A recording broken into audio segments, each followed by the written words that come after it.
Hello students, how are you?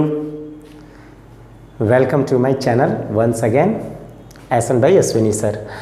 आज का जो मेरा लेक्चर वीडियो होने जा रहा है आप लोगों सभी के लिए वो कंसंट्रेशन टर्म से रिमेनिंग कंसंट्रेशन टर्म्स को डिस्कस करने जा रहे हैं, जो कि पिछले लेक्चर वीडियोस में आप लोगों ने वॉच किया होगा कि परसेंटेज कैलकुलेशन में percent weight by weight, percent weight by volume and percent volume by volume already मैंने डिस्क्राइब कर चुका है। लास्ट लेक्चर वीडियोस जो आप लोगों ने वॉच किया होगा तो उसमें देखा होगा, या फिर आपने नहीं वॉच किया तो आप प्लीज़ जा करके वॉच कर ले, देख लें। और जिन नए हमारे स्टूडेंट्स प्रेजेंट हैं तो वो सब्सक्राइब करना भी ना भूलें और बेल आइकन दबाना ना भूलें। बेल आइकन दबाएंगे आपको ऑल नोटिफिकेशंस मिलता रहेगा। So let us start the today's topic for the concentration term. We are going to start from the decimal unit. Do you know about the decimal unit? Decimal unit, what do you mean by decimal unit? Decimal unit, this is called decimal। ये वो concentration term है जब किसी हम लोग substance का concentration निकालने चले, सब्सटेंस का जब हम डिसोल्यूशन करते हैं सॉल्वेंट में, तो जो हमारा सॉल्यूशन तैयार होता है वो सॉल्यूशन ऐसा सॉल्यूशन तैयार होता है जहां पर मैं 0 डिग्री सेंटीग्रेड पर कंसीडर करूंगा उस सॉल्यूशन का कंसंट्रेशन। तो उस सॉल्यूशन के लिए जो कंसंट्रेशन हम फाइंड करेंगे वो 0 डिग्री सेंटीग्रेड पे फाइंड करेंगे स्पेशली, तो वहां पर हमें डेसिमल यूनिट के रूप में कैलकुलेट करना पड़ता है। तो मैं इसको इजी वे में डिफाइन करूंगा। इजी वे में डिफाइन कैसे करूंगा ये देख लो आप एक बार। It is defined as number of moles of solute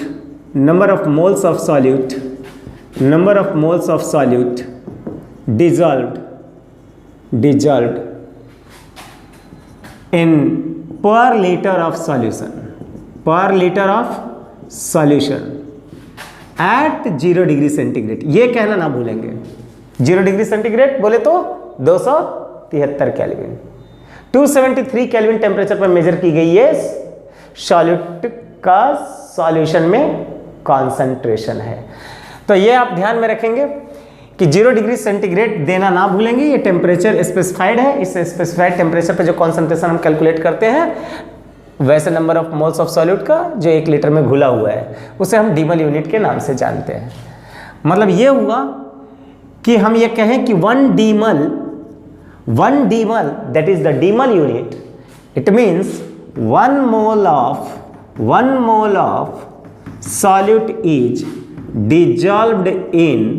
dissolved in 1 liter of solution at 0 degree centigrade. मतलब 1 मोल का सॉल्यूट घुला हुआ है 1 लीटर के सॉल्यूशन में 0 डिग्री सेंटीग्रेड पे, तो हम यहां पर जो कॉन्सेंट्रेशन ऑफ सॉल्यूशन निकालेंगे वो निकालेंगे डेसिमल यूनिट के रूप में। ठीक है, तो मैं इसको डिफाइन करूंगा। तो ऑलरेडी मैं डेफिनेशन लिख चुका हूं। Number of moles of solute dissolved in per litre of solution at 0 degree centigrade. तो फॉर्मूला क्या बनता है इसका, ये ध्यान से देखिएगा। डेसिमल बराबर मोल्स ऑफ सॉल्यूट डिसॉल्व्ड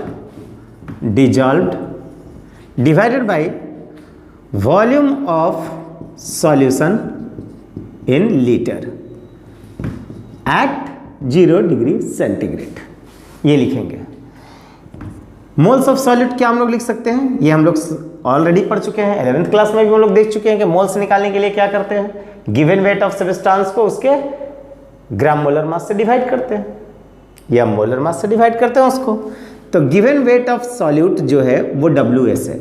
मैंने सॉल्यूट के वेट के लिए WS से रिप्रेजेंट किया हूँ। ध्यान देना, मैं हमेशा एब्रिविएशन में ये इस्तेमाल करूँगा WS, अमाउंट ऑफ सॉल्यूट या मास ऑफ सॉल्यूट ग्राम में लिया है। WSOL भी लिखूं, समझ लेना, अमाउंट ऑफ सॉल्वेंट ग्राम में लिया है मैंने।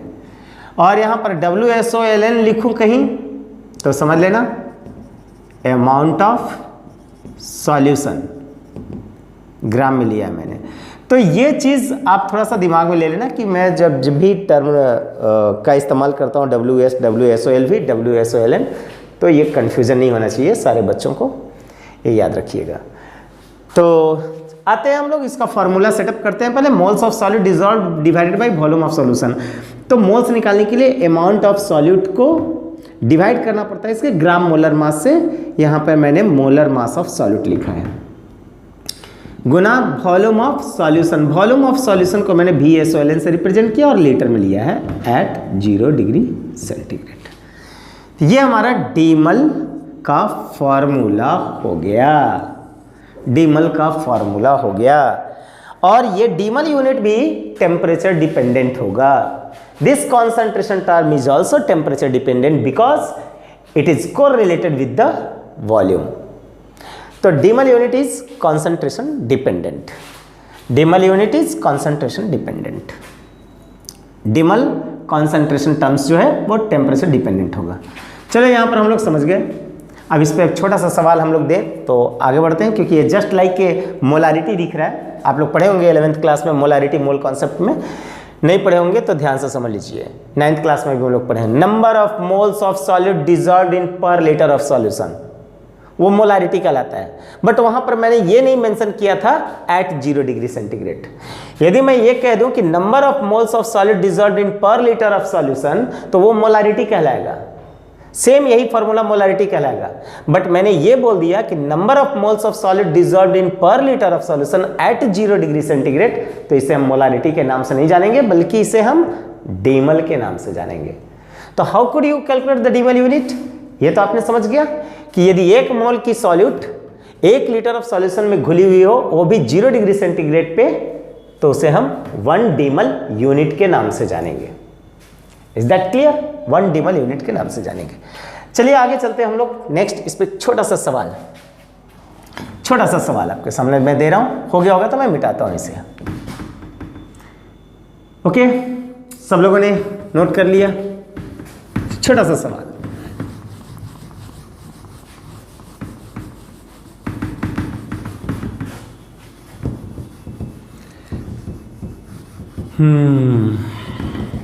चलिए सवाल से करें शुरुआत, है ना?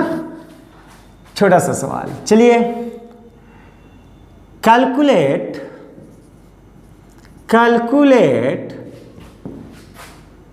डीमल यूनिट या डीमल, शॉर्टली डीमल भी लिख सकते हैं। Calculate demal concentration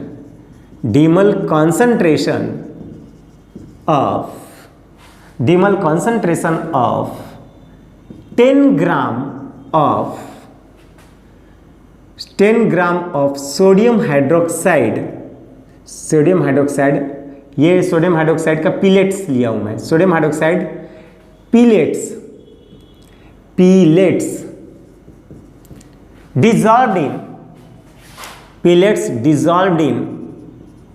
dissolved in 500 milliliter of solution at 0 degree centigrade. 10 gram sodium hydroxide का पिलेट्स मैंने लिया और पिलेट्स को मैंने किस में डिजोल्व किया? 500 millilitre of solution at 0 degree centigrade. Pellet मतलब वो छोटा छोटा जो दानेदार होता है, ठीक है ना? पिलेट, टैबलेट लाइक पिलेट्स होगा। यदि स्पेलिंग मिस्टेक होगा तो फर्दर आप उसको वॉच कर लेना क्या सही होगा, बट मैंने लिख दिया ऐसे ही। 10 gram of NaOH pellets dissolve in 500 millilitre of solution at 0 degree centigrade. ठीक है, तो हम लोग यहाँ पर सॉल्व करते हैं। वेट ऑफ NaOH दिया हुआ है, अमाउंट ऑफ सॉल्यूट दिया हुआ है, ठीक है। तो हम लोग यहाँ पे निकालते हैं अमाउंट ऑफ सॉल्यूट। तो अमाउंट ऑफ सॉल्यूट आपका दिया हुआ है 10 ग्राम। चलिए मोलर मास हम लोग देख लें। Molar mass of solute, solid के रूप में तो NaOH लिया गया है, तो मोलर मास ऑफ सॉल्यूट कितना हो जाएगा? तो आप यहाँ से निकाल लो। 23 प्लस 17, 16 प्लस 1, तो 23 प्लस 16 प्लस 1, तो कितना हो गया? 23 एंड 17 को जोड़ेंगे तो कितना आ जाएगा? 7 3 10 के सुनात में 1 2 3 1 4 40 ग्राम पर मोल। ये मोलर मास हो गया। तो यहाँ से हम लोग सबसे पहले नंबर ऑफ मोल्स में निकाल सकते हैं, ठीक है? नंबर ऑफ मोल्स में निकाल सकते हैं और वॉल्यूम तो आपका दिया हुआ है मिलीलीटर में, ठीक है? तो वॉल्यूम ऑफ सॉल्यूशन जो डाटा दिया पहले डाटा अरेंज कर लो आप। वॉल्यूम ऑफ सॉल्यूशन 500 मिलीलीटर दिया हुआ है, इसे आप लीटर में बदलना चाहेंगे तो 500 को 1000 से डिवाइड कर दीजिए, लीटर में आ जाएगा। क्योंकि आपको पता है कि 1000 millilitre is equal to 1 litre, ये सबको पता है, सबको पता है, बचपन से सीखते आए हम लोगों ने, है ना। तो चलिए यहाँ पर हमने वॉल्यूम ऑफ सॉल्यूशन लीटर में निकाल दिया है। डीमल का फॉर्मूला पर पुट कर दीजिए आपका amount of solute WS, molar mass MS, volume of solution already given litre में एट 0 डिग्री सेंटीग्रेड। ये देना ना भूलेंगे, ये देना ना भूलेंगे। यदि आपने ये नहीं दिया है तो समझ लीजिए मोलारिटी आप कैलकुलेट कर रहे हो, डीमल नहीं कैलकुलेट कर रहे हो, मोलारिटी कैलकुलेट कर रहे हो, लेकिन ये टेम्परेचर देना आपको मस्ट है, ठीक है। टेम्परेचर स्पेसिफाई करना आपके लिए मस्ट होगा। तो WS आपका कितना है 10 ग्राम है, डिवाइडेड बाय मोलर मास 40 हो गया, into volume of solution 500 divided by 1000 चला जाएगा ऊपर एट 0 डिग्री सेंटीग्रेड। ये आ गया 5000 टू ज़ 1000, तो सॉरी 500 टू ज़ 1000, 2 टाइम्स कटा 220, ठीक है, 40, 10 टाइम 2 टाइम्स कटा। चलिए वो अभी कट के आ गया, क्या आ गया आपके सामने आंसर? आपके सामने आंसर आ रहा है 0.5 D एट 0 डिग्री सेंटीग्रेड। मतलब कि ये होता है कि 0.5 मोल घुला हुआ है 1 लीटर ऑफ सॉल्यूशन में। 0.5 mole is dissolve in 1 litre of solution at 0 degree centigrade. ये आंसर हो गया आपका। क्लियर है? नोट कर लिया आप लोगों ने? हो गया? अच्छी तरह से देख लो आप, फॉर्मूला भूलो मत। चलिए अब आते हैं फर्दर हमें नए क्वेश्चंस, नए कॉन्सेंट्रेशन टर्म की ओर। नॉर्मलिटी, थोड़ा सा विशेष हम लोग समझेंगे नॉर्मलिटी के बारे में। नॉर्मलिटी के बारे में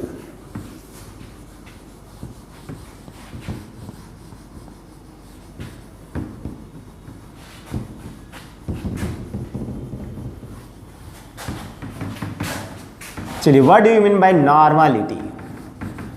normality,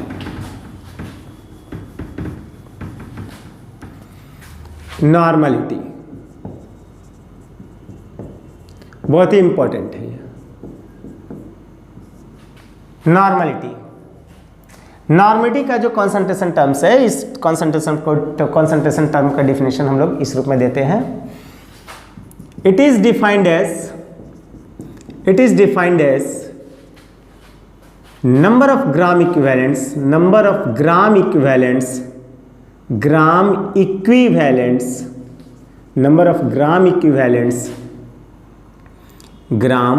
equivalents, of solute dissolved in per liter of solution,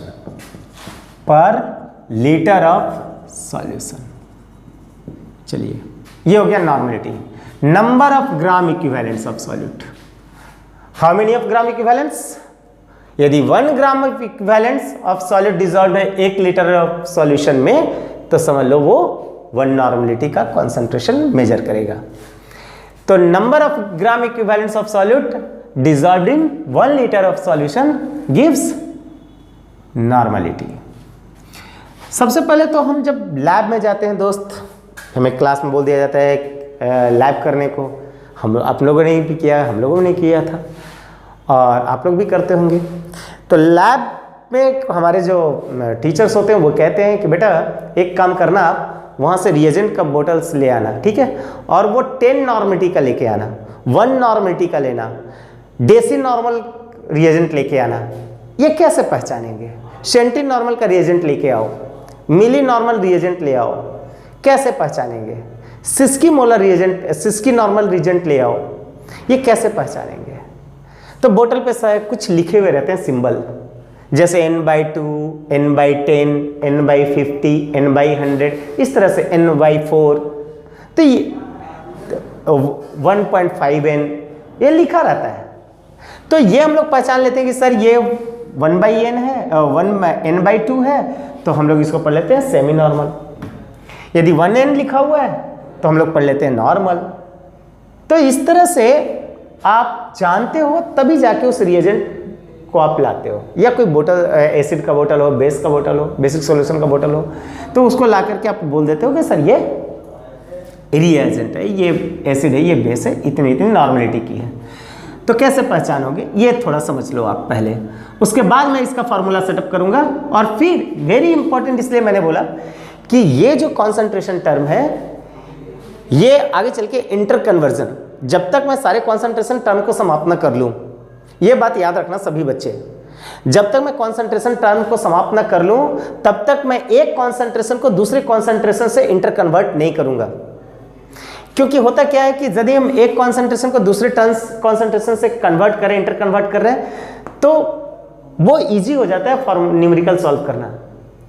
तो पहले मैं क्या करूंगा, सारे कॉन्सेंट्रेशन टर्म को डिस्कस कर लूंगा, उसके बाद मैं इंटर कन्वर्जन भी आपको बताता चला जाऊंगा, और how does one concentration will be inter converted with the other concentration, उससे आपको न्यूमेरिकल, मैं उस पर भी न्यूमेरिकल देख करके आपको सॉल्व कराऊंगा, वीडियोस बनाऊंगा, आपको दूंगा आपके सामने, कि जिससे आपको इजी वे में आप उस न्यूमेरिकल को सॉल्व कर सको। तो normality, molarity, molality, mole fraction, all concentration term का इंटर कन्वर्जन भी जानना वेरी वेरी इसेंशियल है एवरी स्टूडेंट्स को, इसलिए ये बात को ध्यान में रखेंगे। तो पहले मैं एक एक करके डिफाइन करके उनके फॉर्मूले को सेटअप करके, उनके बाद आपके पास कुछ वैसे फॉर्मूला बेस्ड आपका न्यूमेरिकल सॉल्व करते हुए आगे बढ़ेंगे, ठीक है। तो चलिए आप पहले जान लीजिए 1n किसको कहते हैं। ये 1n मैंने लिख दिया आपके सामने, इसको बोलता हूं नॉर्मल सॉल्यूशन। क्या बोलता हूं दोस्त? Normal solution. नॉर्मल सॉल्यूशन का मतलब क्या हो गया, ऐसे लिखा हुआ है बोतल के ऊपर में, ऐसे आपको दिया हुआ है 1n, तो इसका मतलब नॉर्मल सॉल्यूशन। इसका मतलब ये हो गया कि 1 gram equivalents, 1 gram equivalents, 1 gram equivalents of solute dissolved है इन 1 लीटर ऑफ सॉल्यूशन। ये समझ लेना आप, फटाफट नोट करते जाइएगा। 1 gram equivalents of solute dissolved in 1 litre of solution.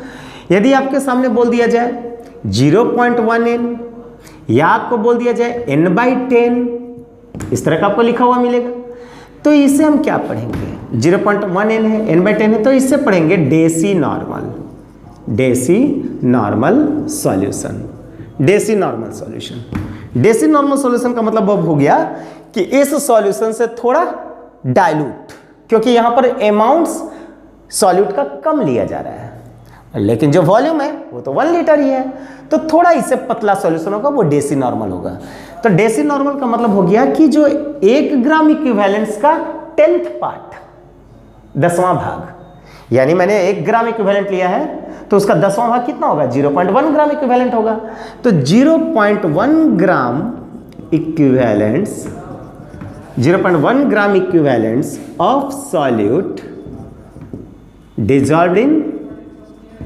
dissolved in 1 litre of solution. Clear हो गया? चलिए दोस्त आगे बढ़ते हैं। उसी तरह से 0.01n, इसको हम पढ़ेंगे n/100। n/100 का मतलब हो गया सेंटी नॉर्मल सॉल्यूशन। अब इसी तरह से वैसे ही समझ लो आप कि यदि 1 ग्राम इक्विवेलेंट का 100वां भाग लूं तो सेंटी नॉर्मल सॉल्यूशन कहलाएगा, ठीक है। तो इसका मतलब ये हो गया 0.01 gram equivalent, 1 gram equivalents of solute घुला हुआ है 1 लीटर ऑफ सॉल्यूशन में। क्लियर है?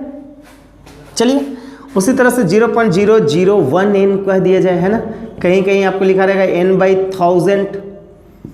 n/1000 मतलब व्हाट? n/1000 मतलब हो गया मिली। क्या मिली? कुछ मिली क्या आपको हाथ में?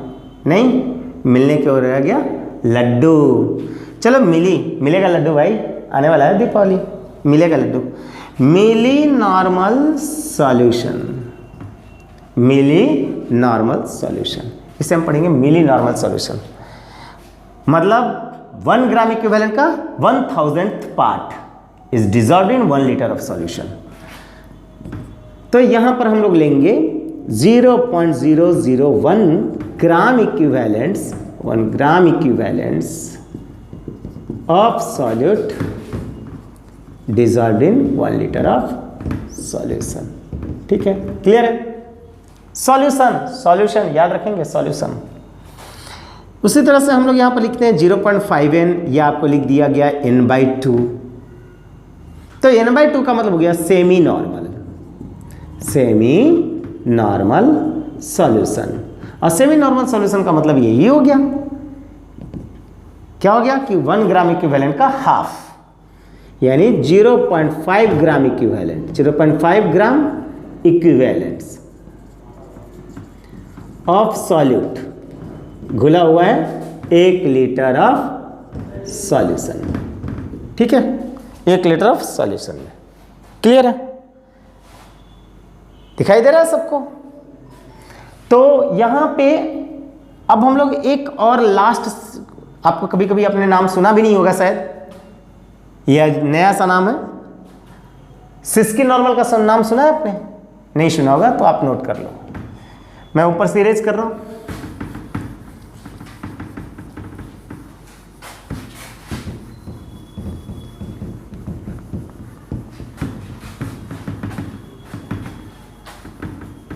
चलिए, sesqui normal solution, sesqui normal solution. Sesqui normal क्या है? इसको हम लोग रिप्रेजेंट करते हैं, आपका रहेगा 3/2n, ये लिखा, तो इसको बोलेंगे सिस्की नॉर्मल सॉल्यूशन। मतलब सेमी नॉर्मल का 3 गुना, यदि ग्राम इक्विवेलेंट्स ऑफ सेमी नॉर्मल का 3 गुना कॉन्सेंट्रेशन, या ये हम बोले कि जो सेमी नॉर्मल सॉल्यूशन बनाने में half gram equivalents of solute dissolve था 1 लीटर में, उसका 3 गुना यदि हम ले लें ग्राम इक्विवेलेंट्स और 1 लीटर में डिजॉल्व करके कॉन्सेंट्रेशन हम मेजर करें तो सिस्की नॉर्मल मेजर होगी। ठीक है, तो इसका मतलब ये हो गया कि 1.5 ग्राम इक्विवेलेंट्स ऑफ सॉल्यूट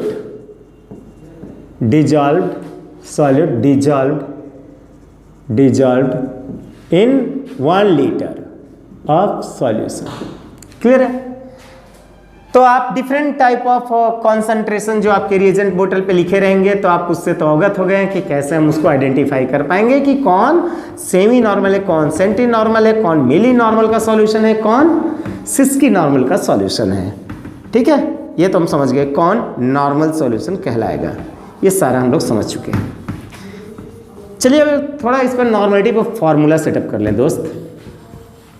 बहुत हो गया नॉर्मलिटी का परिचय। और एक बात और मैं बता दूं, नॉर्मलिटी भी टेम्परेचर डिपेंडेंट होता है, नॉर्मलिटी भी टेम्परेचर डिपेंडेंट होता है। This concentration is also temperature dependent. Clear है? नोट कर लिया, मिटा देता हूं मैं।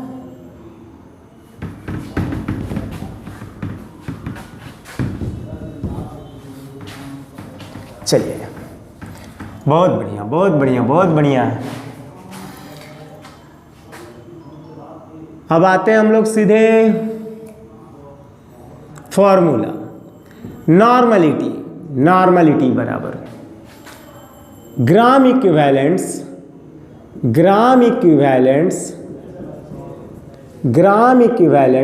Of solute divided by volume of solution, volume of solution in litre. ये कर दो आप। अब एक सवाल है कि ग्राम इक्विवेलेंट्स है क्या सर? ग्राम इक्विवेलेंट्स है क्या? चलो मैं आता हूं। आपके जो सैंपल हैं, जो भी सॉल्यूट के रूप में लिए गए हैं सैंपल, उसके वेट को उसके इक्विवेलेंट मास से डिवाइड कर दो आप। उसके इक्विवेलेंट मास से डिवाइड कर दो आप। एक बार और वन स्टेप यहाँ पे लिख देता हूँ मैं। ग्राम इक्विवेलेंट्स को ई से डिनोट किया और वॉल्यूम ऑफ सॉल्यूशन को मैंने VL से डिनोट किया। ठीक है, तो ग्राम इक्विवेलेंट्स निकालने के लिए हम क्या करेंगे, ये ग्राम इक्विवेलेंट्स निकालने के लिए क्या करेंगे, तो दिए गए वेट ऑफ सॉल्यूट को सॉल्यूट के इक्विवेलेंट वेट से डिवाइड कर दो तो ग्राम इक्विवेलेंट्स निकल जाएगा, नंबर ऑफ ग्राम इक्विवेलेंट्स निकल जाएगा। दिए गए सॉल्यूट के वेट को इक्विवेलेंट वेट से डिवाइड कर दो, नंबर ऑफ ग्राम इक्विवेलेंट्स निकल जाएगा।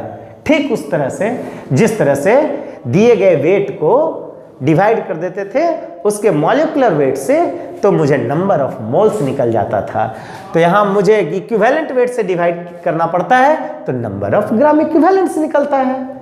अब इक्विवेलेंट वेट कैसे निकाला जाता है वो भी मैं डिस्कस करूंगा, ठीक है। तो पहले हम लोग आगे बढ़ते हैं। तो wait of solute divided by equivalent weight of solute Guna volume of solution in litre, हो गया फॉर्मूला। चलिए नॉर्मलिटी का फॉर्मूला आ गया, फॉर्मूला ये आ गया।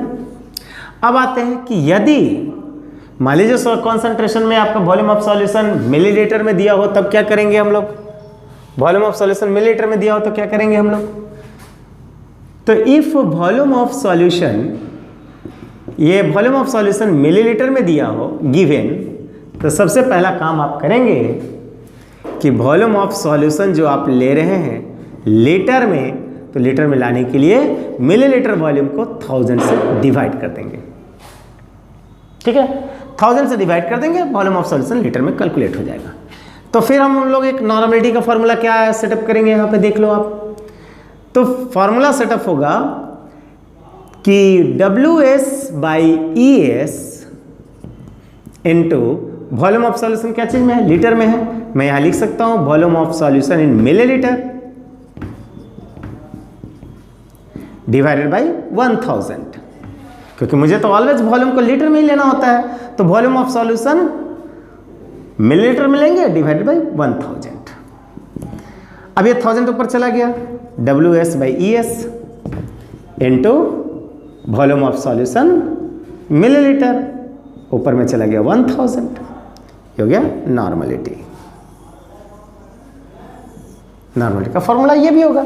यदि आपने वॉल्यूम ऑफ सॉल्यूशन मिलीलीटर में लिया है तो डोंट बदर, आप सीधे क्या करो, weight of solid divided by equivalent weight of solid Guna volume of solution in millilitre लिख दो, और जो वॉल्यूम आप मिलीलीटर में लिखे हो उसको 1000 से डिवाइड कर दो, वो वॉल्यूम लीटर में आ जाएगा, 1000 ऊपर चला जाएगा। तो ये वॉल्यूम लीटर में मेजर किया गया है। वह शर्तें क्या है कि वॉल्यूम ऑफ सॉल्यूशन को मिलीलीटर को मैंने 1000 से डिवाइड किया है, तो ये लीटर में मेजर किया गया है, राइट। तो ये फॉर्मूला एक सेटअप होकर के आया नॉर्मलिटी का। चलिए एक बात मैं और समझाना चाह रहा हूं आपको कि नॉर्मलिटी से हम लोगों को क्या चीज पता चलता है। नॉर्मलिटी से पता चलता है कि जो कोई भी सॉल्यूशन वो कितना स्ट्रेंथ रखता है। अब स्ट्रेंथ एक नया कॉन्सेंट्रेशन टर्म आता है, तो स्ट्रेंथ का मतलब हम समझेंगे यहां पर ताकत। यदि जिस किसी भी सॉल्यूशन का कॉन्सेंट्रेशन में नॉर्मलिटी ज़्यादा है और सॉल्यूशन का स्ट्रेंथ ज़्यादा होगा। जान लेना। अभी ऐसे कैसे, तो मैं आगे डिस्कस करूंगा उसके बारे में। तो हमें यहाँ पर एक चीज़ और निकालना है। कभी कभी जब हम लोग ऑब्जेक्टिव क्वेश्चंस पे आते हैं, MCQ क्वेश्चंस पे आते हैं, तो बहुत कुछ ऐसा रहता है कि नॉर्मलिटी दिया है और वॉल्यूम दिया है और हमें सेकंड देर में हमें कैलकुलेट करके वेट निकालना होता है, तो कैसे निकालेंगे। तो उसके लिए मुझे कुछ इन्हीं दो फार्मूले से एक नया फार्मूला सेटअप करने जा रहे हैं, उसको आप थोड़ा सा देख लो। अभी मैं इंटर कन्वर्ट नहीं कर रहा हूं, I am not inter converting one concentration into the another, right. I am not inter converting the one concentration term into another, just एक ही कॉन्सेंट्रेशन टर्म से रिलेटेड कुछ और टर्म्स निकाल रहे हैं जो आपके ऑब्जेक्टिव क्वेश्चंस के लिए हेल्प करेंगे। ये बहुत ही इंपॉर्टेंट है, इस बात को आप दिमाग में रखना, ठीक है। इस बात को आप दिमाग में रखना है, इस बात को। तो चलिए यहां पर हम लोग आते हैं, यहां से निकाल लेते हैं ग्राम इक्विवेलेंट्स। Gram equivalents. तो ग्राम इक्विवेलेंट्स ऑफ सॉल्यूट, सीधी सी बात है, ग्राम इक्विवेलेंट्स ऑफ सॉल्यूट निकालेंगे। कितना ग्राम इक्विवेलेंट्स ऑफ सॉल्यूट घुला हुआ है 1 लीटर ऑफ सॉल्यूशन में, वो नॉर्मेलिटी मेजर कर रहा है। तो कितना ग्राम इक्विवेलेंट्स ऑफ सॉल्यूट घुला हुआ है 1 लीटर ऑफ सॉल्यूशन में, वो नॉर्मेलिटी मेजर कर रहा है। तो यहां से ग्राम इक्विवेलेंट्स निकालो। तो सीधी सी बात है कि ग्राम इक्विवेलेंट्स निकालने के लिए नॉर्मेलिटी को वॉल्यूम इन लीटर से गुना करना पड़ेगा। ठीक है, ये ग्राम इक्विवेलेंट्स मेजर हो गया एक। और यदि नॉर्मेलिटी दिया है, वॉल्यूम दिया है, तो आप मल्टीप्लाई कर दो, लेकिन वॉल्यूम क्या चीज में होना चाहिए, लीटर में होना चाहिए, तभी आप ग्राम इक्विवेलेंट्स निकालेंगे। तो gram equivalents is equal to normality गुना वॉल्यूम इन लीटर, और इसके बराबर WS/ES हो जाएंगे। यही ग्राम इक्विवेलेंट्स का फॉर्मूला बनेगा, amount of solute divided by equivalent weight of solute. यहां पर एक चीज आप लिख देना, E से मैं रिप्रेजेंट कर रहा हूं gram equivalents, gram equivalents of solute, and ES से रिप्रेजेंट कर रहा हूं इक्विवेलेंट वेट ऑफ सॉल्यूट। अब बोलोगे सर ये ग्राम इक्विवेलेंट इक्विवेलेंट वेट क्या है? भाई इक्विवेलेंट वेट को समझाने के लिए मैं आसान तरीका बताऊंगा।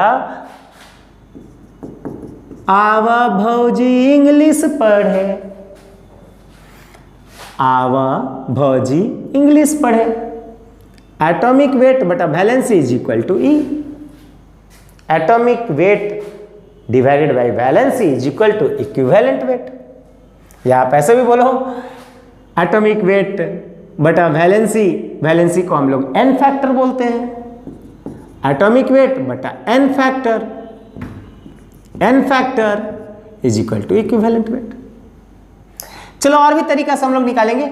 इसको बोलने का तरीका क्या है, समझने का तरीका क्या है? आओ भाई इंग्लिश पढ़े। भाई हर बार भौजी के ही इंग्लिश पढ़ाने के लिए मत बुलाओ, आप थोड़ा भैया को भी इंग्लिश पढ़ाने के लिए बुला लो। आओ भाई इंग्लिश पढ़े, ठीक है। चलिए भाई E बराबर A/n फैक्टर, ये मतलब इक्विवेलेंट वेट निकालना है तो एटॉमिक वेट, जिस किसी का इक्विवेलेंट वेट निकालना है तो एटॉमिक वेट, याद रखना, जिस किसी का इक्विवेलेंट वेट निकालना है तो एटॉमिक वेट, उसकी एटॉमिक वेट को उसकी वैलेंसी से डिवाइड कर दो, इक्विवेलेंट वेट निकल जाएगी। जिस किसी की भी इक्विवेलेंट वेट निकालनी हो तो उसकी एटॉमिक वेट को डिवाइड कर दो उसकी वैलेंसी से, उसकी इक्विवेलेंट वेट निकल जाएगी। क्लियर है? तो ये इक्विवेलेंट वेट मेजर करता है। अब कभी कभी सवाल हमारा ऐसा भी आ जाता है कि सर मिली इक्विवेलेंस कितना होगा? यदि नॉर्मेलिटी इतना है, वॉल्यूम इतना मिलीलीटर है, तो उसका मिली इक्विवेलेंस ग्राम कितना होगा? मिली इक्विवेलेंस ऑफ सॉलिड कितना अवेलेबल होगा? ऐसा भी सवाल आपके सामने आएंगे। तो नॉर्मेलिटी में यदि मिली इक्विवेलेंस पूछा गया निकालने को, तो आप सीधे करोगे मिली इक्विवेलेंस बराबर मिली, याद रखना इसको शॉर्ट में ऐसे, ये है मिली। सबको मिली होगी? अरे खाने को भाई, खाने को, और कुछ नहीं, सबको मिली होगी ये मिली इक्विवेलेंस। पढ़ने को जहां भी गए होगे स्कूल कॉलेजेस में तो ये मिले होंगे। Milli equivalence is equal to normality गुना वॉल्यूम इन मिलीलीटर ले लीजिए, नॉर्मलिटी गुना वॉल्यूम इन मिलीलीटर ले लीजिए, राइट। अब यहां से निकाल लेते हैं normality into volume in millilitre बराबर कितना होगा सर? आ जाओ देख लो मेरे बंधु, पहले इसको आप देखो अब गौर से। यदि आपने कोई भी ज्यादा अमाउंट ऑफ सॉल्यूट को घोला है ग्राम इक्विवेलेंट्स के रूप में 1 लीटर ऑफ सॉल्यूशन में, तो उसकी आपने नॉर्मलिटी जो मेजर की है उसके यदि फाइन ड्रॉप सॉल्यूशन भी ले लेना तो उसकी नॉर्मलिटी भी उतनी ही होगी, फाइन ड्रॉप की भी। यदि आपने जो भी अमाउंट, जैसे मैंने मान लिया आपके सामने एक प्रैक्टिकली मेरे पास एक वाटर बोतल है, ठीक है, और ये थम्स अप का बोतल है, इसमें मैंने कुछ कॉन्सेंट्रेशन लिया है, कॉन्सेंट्रेशन मेजर कर रहा हूँ सॉल्यूशन का। ये इतना सारा वॉल्यूम इसमें दिख रहा है मुझे। अब इतना सारा वॉल्यूम में मुझे इसका फाइन ड्रॉप का कॉन्सेंट्रेशन का नॉर्मलिटी फाइंड कर, फाइन ड्रॉप ऑफ सॉल्यूशन का कॉन्सेंट्रेशन फाइंड करना है नॉर्मलिटी के रूप में, फाइन ड्रॉप का, एक बूंद का। तो इस सॉल्यूशन का, इतने लार्ज वॉल्यूम वाले सॉल्यूशन का जो कॉन्सेंट्रेशन का नॉर्मलिटी निकलेगा, वो कॉन्सेंट्रेशन नॉर्मलिटी के रूप में निकलेगा, वही नॉर्मलिटी इसके एक फाइन ड्रॉप का भी होगा भाई। तो उसको हम कैसे मेजर करेंगे? फाइन ड्रॉप को कैसे मेजर करेंगे नॉर्मलिटी? तो वहां पर फाइन ड्रॉप की जो क्वांटिटी ली गई होगी वो क्वांटिटी मिली इक्विवेलेंस में ली गई होगी, और फाइन ड्रॉप की जो क्वांटिटी ली गई होगी मिली इक्विवेलेंस ली गई होगी सॉल्यूट की, और उसमें जो वॉल्यूम होंगे सॉल्यूशन का वो मिलीलीटर में लिए गए होंगे। इसलिए हम लोग वहां पर मिली इक्विवेलेंस काउंट करेंगे। वहां पर हम क्या काउंट करेंगे? मिली इक्विवेलेंस काउंट करेंगे। तो नॉर्मलिटी गुना वॉल्यूम इन मिलीलीटर। अब देखो, नॉर्मलिटी गुना वॉल्यूम इन मिलीलीटर बराबर क्या फॉर्मूला आएगा? थोड़ा गौर से देखो, आप आपके सामने है फॉर्मूला, कहीं दूर नहीं है। यहां देखो, आप देख लो, नॉर्मलिटी को वॉल्यूम इन मिलीलीटर से गुना किया, मेरे पास बच के ये आया, है ना? मेरे पास बच के आया। अब इसको मैं क्या बोलता हूं? इसको मैं क्या बोलता हूं? थोड़ा गौर फरमाते हैं। इसको मैं बोलता हूं कि यदि मैं इसको इक्विवेलेंस बोल रहा हूं और ये 1000 टाइम्स है, तो आप ये बोल सकते थे कि ये मिली इक्विवेलेंस है। यदि 1000 टाइम्स मल्टीप्लाइड ये इक्विवेलेंस है, तो इसको बोलेंगे आप मिली इक्विवेलेंस। तो milli equivalence divided by volume in millilitre. तो नॉर्मलिटी का एक फॉर्मूला यहां और भी बन के निकलता है, milli equivalence divided by volume in millilitre. ये भी फॉर्मूला बन के निकलता है। तो ये चीज है milli equivalence. This is called milli equivalence of solute. Milli equivalence of solute. Clear हो गया? अच्छा दोस्त, तो मैंने तो नॉर्मलिटी का फॉर्मूला तो आपको सेटअप कर दिया, और नॉर्मलिटी का फॉर्मूला सेटअप करने के बाद एक छोटा सा सवाल इस पर मैं आपको सॉल्व करना चाह रहा हूँ, एक छोटा सा सवाल, और छोटा सा सवाल से ही हम आज एंड करेंगे। फिर आगे की टॉपिक हम लोग नेक्स्ट लेक्चर वीडियोस में देखने वाले हैं, ठीक है? तो छोटा सा एक सवाल हम लोग सॉल्व करते हैं। इस पे नोट कर लिया आप लोगों ने? बहुत बढ़िया, बहुत बढ़िया।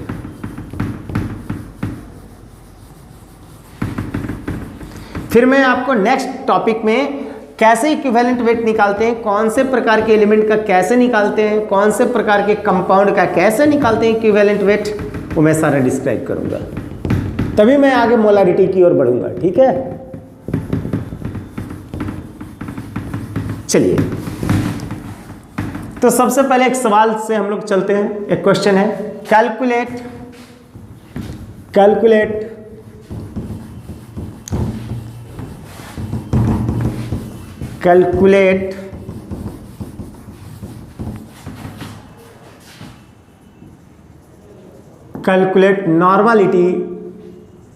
normality of 49 gram of H2SO4 dissolved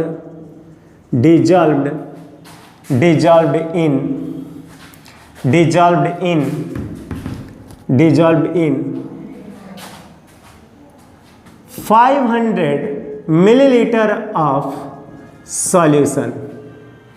simple सा सवाल दिया हूं मैं, बहुत सिंपल सा सवाल। 49 gram of H2SO4 dissolve in 500 millilitre of solution.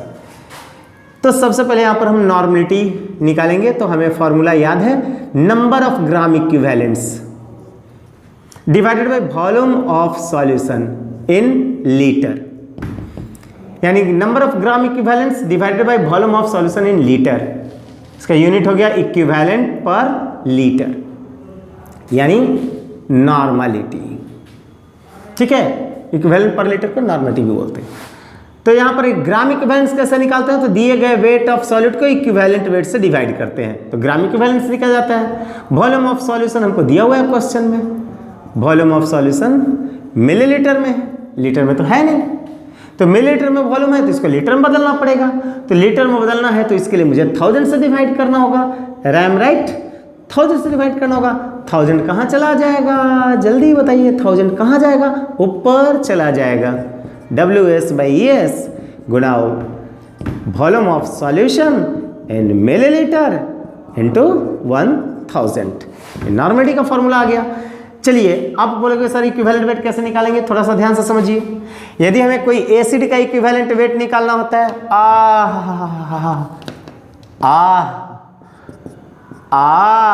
ये हो गया मतलब है H प्लस जो दे और एसिडिक रेडिकल साथ में हो। खट्टा लगता है ना एसिड का जब इक्विवेलेंट वेट निकालना हो तो इसके मॉलिक्यूलर वेट को डिवाइड कर दें बेसिसिटी से, या बेसिसिटी का दूसरा नाम भी है, क्या है? प्रोटोसिटी मतलब जो प्रोटॉन निकाले, नंबर ऑफ प्रोटॉन जिससे जितना मिले, यानी कि एसिड से जितना भी H प्लस निकलेगा, H हाइड्रोजन एटम्स निकलेंगे, उसकी संख्या आप गिन लो, वो बेसिसिटी काउंट कराएगा। ठीक है, तो अब यहां पर मेरा मोलिकुलर वेट कितना था जल्दी बताओ। H2SO4 सॉलिड के रूप में लिया गया है, तो H2SO4 सॉलिड के रूप में लिया गया है, तो मोलिकुलर वेट 64 32 96 और 2 98 98 ग्राम हो गया। और प्रोटोसिटी यानी कि कितना मैक्सिमम हाइड्रोजन दे सकता है, वो 2 हाइड्रोजन दे सकता है, तो प्रोटोसिटी इसका 2 हो गया, इक्विवेलेंट वेट 49 हो गया। चलिए तो मैंने इक्विवेलेंट वेट तो काउंट कर लिया। अमाउंट कितना है भाई? अमाउंट आपके सामने 49 ग्राम है। वाओ, 49 ग्राम अमाउंट भी है, 49 ग्राम इक्विवेलेंट वेट भी है। वॉल्यूम ऑफ सॉल्यूशन 500 मिलीलीटर लिया गया है, ये भी सही है। और ऊपर में 1000 से मैंने डिवाइड भी कर रखा है 500 को, तो लीटर में बदलने के लिए डिवाइड किया है। कितना आ रहा है कट करके जल्दी बता दो? 2। ये कट के कितना गया? 1। कितना आंसर हो गया? 2 नॉर्मल कॉन्सेंट्रेशन आपको आ गया। This is your 2 normal concentration इस सॉल्यूशन का आया। तो हम लोग इस तरह से नॉर्मेलिटी निकालते हैं, और भी बहुत तरीके हैं नॉर्मेलिटी निकालने का, अगले क्लास में मैं डिस्क्राइब करूंगा थोड़ा सा। और क्वेश्चन से स्टार्ट करते हुए फिर हम मोलारिटी की ओर बढ़ेंगे। एक और सवाल इस पर मैं थोड़ा सा देख लेता हूं। तो चलिए मैं एक सवाल, छोटा सा सवाल आपके सामने कर लेता हूं। एक छोटा सा सवाल, calculate gram equivalents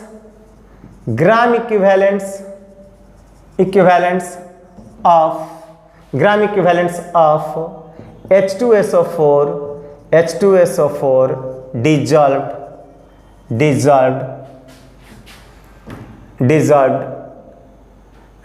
gram equivalents of H2SO4 dissolved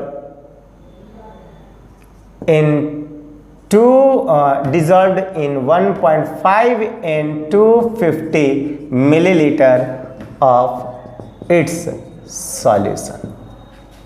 Calculate gram equivalents of H2SO4 dissolved in 1.5 normal 250 milliliter of its solution.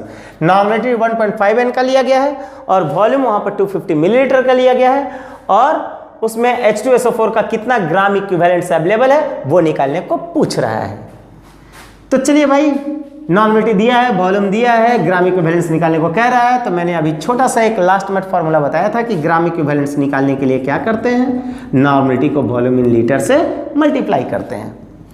Simple सा तरीका है, बहुत ईजी वे में सॉल्व कर लेंगे। कोई जरूरत नहीं है कि हम फार्मूला में पुट करें कि नॉर्मलिटी इतना है, नॉर्मलिटी यहाँ रख दिया, वॉल्यूम इतना है, वॉल्यूम यहाँ रख दिया, WS एंड ES बाद में कैलकुलेट करेंगे, ये ग्राम इक्विवेलेंस निकालेंगे। ऐसा नहीं, बस नॉर्मलिटी को वॉल्यूम से गुना कर दो, ग्राम इक्विवेलेंस निकल जाएगा।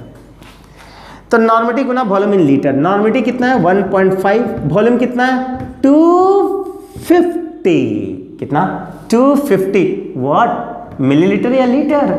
मिलीलीटर, पहले आप बदलो लीटर में, 250 millilitre by 1000 that is called in litre. अब उसको आप कैलकुलेट करके निकाल लो कितना आता है। ये कितना आ रहा है 4, तो 15 डिवाइडेड बाई 40, 15 डिवाइडेड बाई 40, 8 5 40, 3 5 15। चलिए इसका वैल्यू आ गया आपको 3/8, तो 3/8 का हो गया 3/8, 18 की 24, 18 की 24, 18 की 24, 18 की 24, उसके बाद हो गया जबकि 6 हो गया ना, 6 8 6 48, 8 7 56, 8 7 56 56, फिर 8 5 40, 0.375 ग्राम इक्विवेलेंट्स। आंसर आपके सामने है। तो चलिए मैं एंड करना चाहूँगा यहीं पे आज का lecture videos. Thanks for watching my today's lecture video. Bye.